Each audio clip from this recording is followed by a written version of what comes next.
Hoy, unsa jud ay ang tinuod nga negosyo or produkto sa McDonald's? Kana ba ilang mga pagkaon ug mga drinks or basin apay lain? O basin apay nakatago sa likod niana? Kana ang sulod sa tong video karong adlaw. Pero before nato natubagon, ito sang sayron unsay kaagi sa gitawag na McDonald's ug kanang daghan na kani siya karon sa tibuok kalibutan. Ang McDonald's karon usa sa pinaka-iconic na fast food chain dili lang sa Amerika kundi sa tibuok kalibutan. Pero unsay gisugdan ani niya? Unsay sinugdanan sa McDonald's?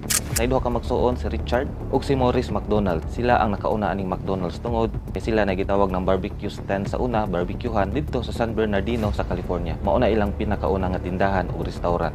Kana siya nahitabo atong 1940. Kauban silang barbecue is napilaing mga pagkaon. Mao na nang gitawag ng mga hamburger, fries ug uban pa. Pero ilang nakita, ilang na-notice na ang daghay halin sa ilang mga produkto is katong hamburger. That is why dito sila nag-focus. So na sila giimbento nga sistema sa ilahang restaurant. Kini ang speedy service system. But pasabot kani nga sistema nga gigamit atong duha ka magsuon si Richard ug si Maurice is ang pag-serve sa mga customer nga paspas. Hitabo na siya katong 1948. So kini ang gibuhat sa original nga tag-iya sa McDonald's sa unang panahon. Paspas, efficient ug barato na mga presyo sa ilang produkto na hamburger. Nindot kay ning sistema labi na sa ilang kitchen kay makakita ka dito og assembly line sa mga burger. Hinlo gud kay ilang kitchen. Pero na usa ka tawo nga nakabisita dito na istorya tong magsuon kini si Ray Kroc, usa ka milkshake mixer salesman ug siya na-amaze sa setup sa McDonald's sa restaurant atong duha ka magsuon. Dako kaayo og natabang si Ray Kroc sa McDonald's tungod siya ang nagpalago niini pinaagi sa gitawag na franchising. Ug na-open ang pinakauna nga franchise store sa McDonald's under kang Ray Kroc dito sa Illinois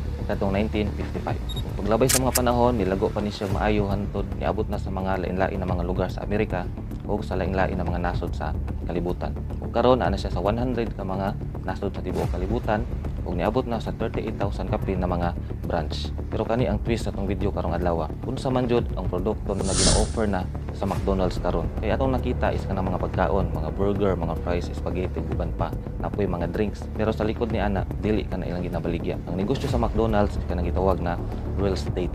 Nganong real estate man?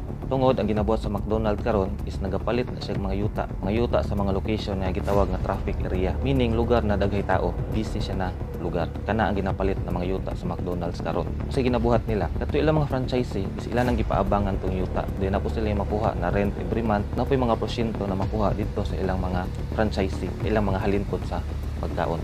Karon katong franchisee or mga tenant sa McDonald's is dili maka-survive, dili mo lambo ilang negosyo dito nga location.